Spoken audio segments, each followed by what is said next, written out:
The classic video game Super Mario Bros. Is reborn as a theme park. It's called Super Nintendo World, and it's at Universal Studios in Japan and Hollywood. Hi there, everyone. I'm Jeff, and this is Plain English lesson number 555.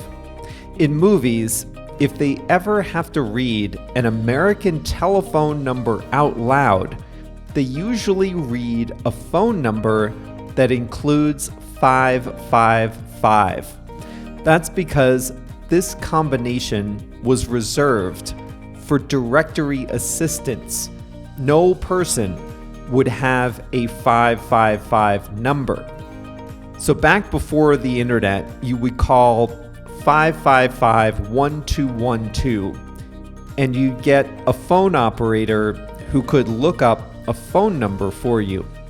I bet some of you didn't even know that existed.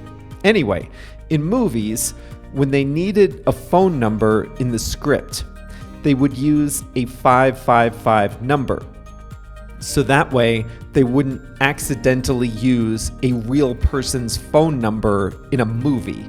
That could get annoying. Anyway, this is lesson number 555, and that means JR has uploaded today's full lesson to plainenglish.com/555. Coming up on today's Plain English, did you play Super Mario Bros. As a kid? If so, you might feel like a kid again if you go to Universal Studios in Japan or Hollywood. That's because Nintendo has teamed up with Universal to create Super Nintendo World, a part of Universal Studios theme parks. A video game that's almost 40 years old is now a theme park, and people love it. So on today's lesson, we'll reflect back on the video game and also talk about how Nintendo and Universal adapted it to a theme park. The expression today is team up, and we have a song of the week. Let's get going.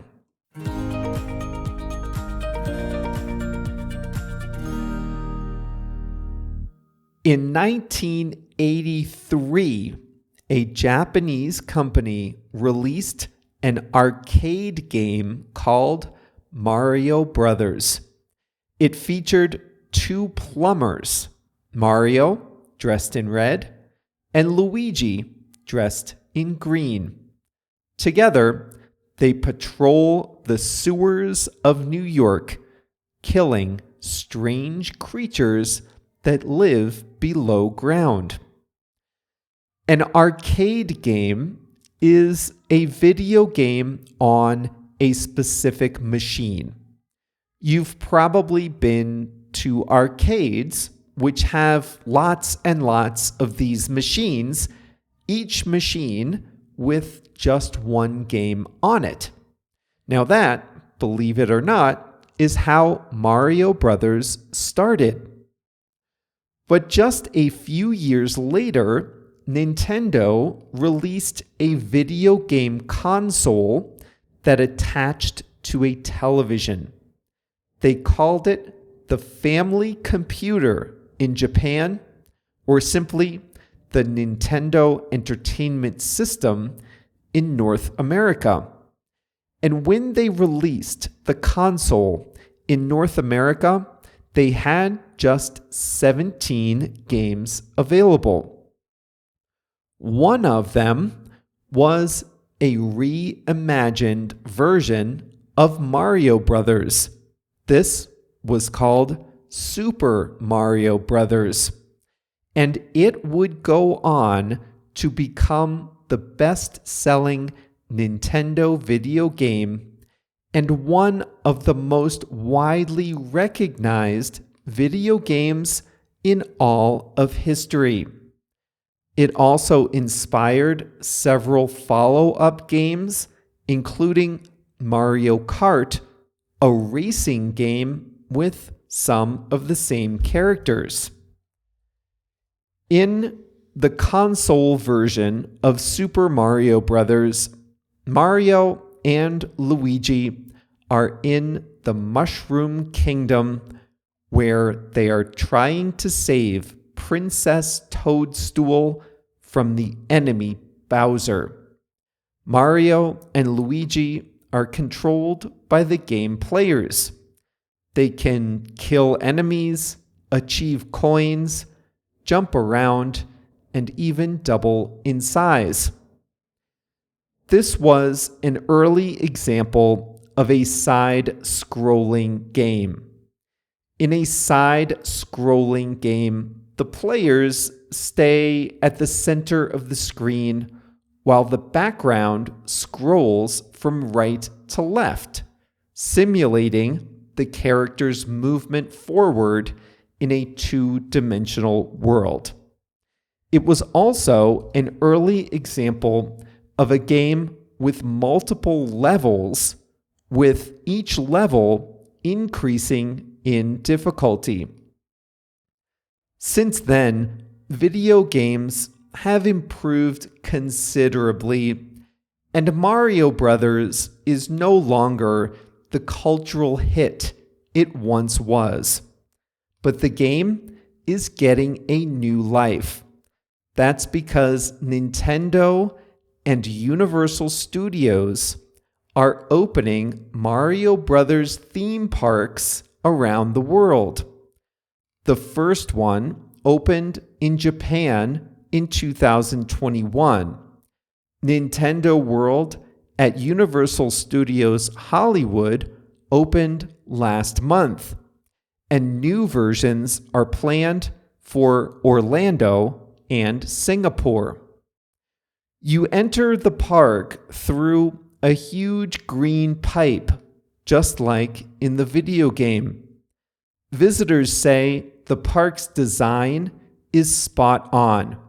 The bright colors really make you feel like you're in the Mushroom Kingdom. The park features rides, character meet and greets, and game-inspired food. The biggest ride is Mario Kart, created after the video game by the same name. This is a theme park about a video game, and what's interesting is that the theme park visit is gamified. In other words, visitors get to act like game players, accumulating points and unlocking rewards for activities in the park. By using the smartphone app and wristband, visitors can collect coins and win points, just like players in a game. You can get points by going on rides, meeting the characters, playing mini games, and collecting coins and keys sprinkled throughout the park. Leaderboards on the app show which visitors are collecting the most points. If you come back to the park, you can keep accumulating points. The park also includes Mario-themed slot machines and other small games and challenges. Visitors on the Mario Kart ride put on special virtual reality glasses and get to play along and earn points as the ride advances. At the end of the ride, visitors can see how they did in comparison with the others on the ride at the same time. When I first heard that Nintendo and Universal Studios were teaming up to create a Mario Brothers theme park, my first reaction was, why? Yes, Mario Brothers and later Mario Kart were huge video games in their time, but their time was many years ago. Mario Kart was released in 1992. That's 30 years ago. But reading about it now, I think it makes a lot of sense. First, the design is brilliant for kids. The mushrooms, the castles, the pipes, the bright colors, the vividness of the whole world. It's made for kids. And the original game designers also designed the parks. Second, many of the game elements, collecting coins, for example, reaching a palace, things like that, these are things you can simulate with kids in a park. And that's really the innovation. When you go to the park, you get to play the game.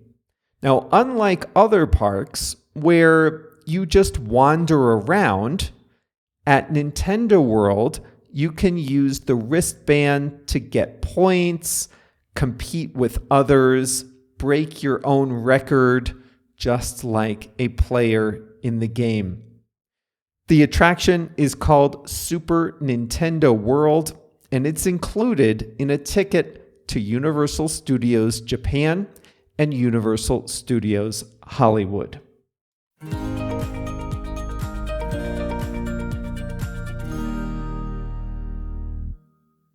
You can play the original Super Mario Brothers, the 1985 version, in a browser. The site is supermario-game.com. I'll link to it in the transcript. You can play it on your keyboard, and the game is right there in your web browser. It takes me back. I remembered it all. And I had to stop playing for fear that I'd break the keys on my keyboard from hitting them so hard. Now, I wasn't allowed to have a Nintendo. Well, I think I may have mentioned this before, but other kids in my neighborhood had it, so I'd play at their houses. I wasn't any good, but it was addictive and it was fun, and I can still hear the music in my head too.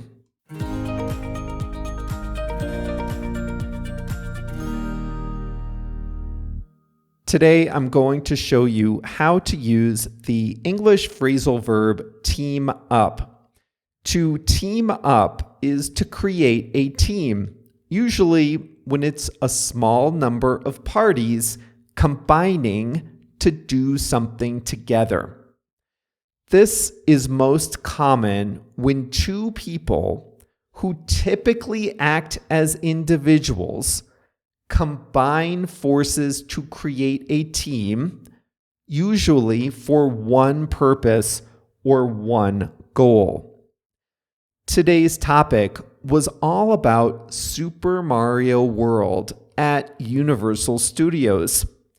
Universal Studios is a theme park that showcases characters and stories from movies, TV, cartoons, and books.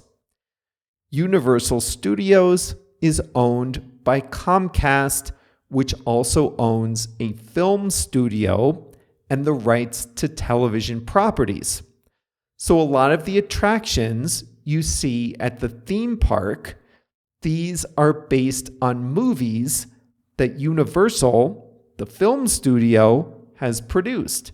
And this is a way for a film studio to make more money off the movies that it produces. But today, you heard that there's a Super Nintendo World at Universal Studios. But Nintendo is an independent private company. It's not affiliated with Universal Studios. And the characters, colors, and stories from Super Mario Brothers are the intellectual property of Nintendo. Nintendo, of course, does not have a theme park. Universal doesn't have the rights to Nintendo characters. So what did Nintendo and Universal do? They teamed up to create Super Nintendo World at Universal Studios. They teamed up. Here are two companies that formed a team for just one purpose: to create Super Nintendo World at Universal theme parks. They were two independent companies doing their own thing. Then they got together and formed a team for the purpose of creating these parks. Now, the two companies didn't merge. They're still individual companies. They still have their own businesses. But for this one objective, they are working together. They teamed up. Universal is not the only one teaming up with Nintendo. Netflix is doing it too. Netflix and Nintendo are teaming up to create a special Pokemon series. This was just announced, so we don't know too much about it. But Nintendo and Netflix are teaming up to create a Netflix series about Pokemon, which Nintendo owns. ChatGPT is popular these days. With ChatGPT, you can type a question and it produces a realistic sounding answer, even if it's completely inaccurate. Microsoft invested in OpenAI, the parent company of ChatGPT. And now Microsoft is teaming up with OpenAI to enhance Microsoft's Bing search engine. ChatGPT still exists outside of Bing, but now you can get your Bing search results in the form of a ChatGPT response too. That's because Microsoft and OpenAI have teamed up to enhance Bing in this way. Have you ever wanted to join a video conference while in your car? I have never wanted that, but I did occasionally have to join a Zoom call from my car. Well, now Cisco, which makes video conferencing software, Cisco is teaming up with Mercedes-Benz to offer video conferencing services from inside the car.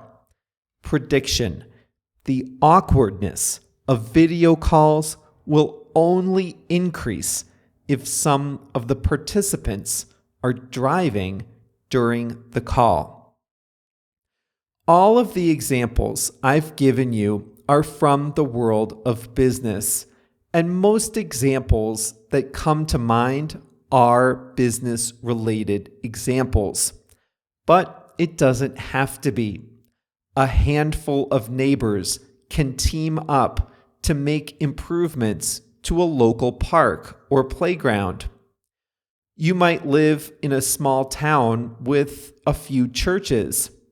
A few churches might team up to collect donations of food and warm clothes around the winter holidays.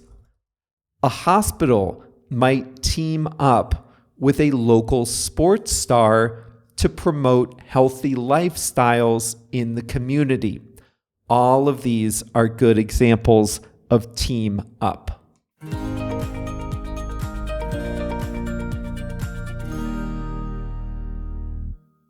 Today's song of the week is Evangeline by Steven Sanchez. In the first 10 or so seconds of the song, he samples a different song from the 1960s, and then the rest of the song is in a similar style to a 1950s or 1960s song, but updated for today. I really like this one, which I had not heard before JR picked it. Evangeline by Steven Sanchez. And that's all for today. I'm not a big theme park fan. The idea of waiting in the lines, paying the prices, it's just not for me. But I have to tell you, I'm curious about this Super Nintendo world. I was not a huge Nintendo fan, but I did like Super Mario Brothers as a kid, and I think the theme park is a great concept. If any of you have been there, I'd love to hear about it. Tag us on Instagram or in Facebook. Our handle on both platforms is @PlainEnglishPod. Plain English Pod on both Instagram and Facebook. That's all for today. As always, we'll be back on Monday with a new lesson. See you then.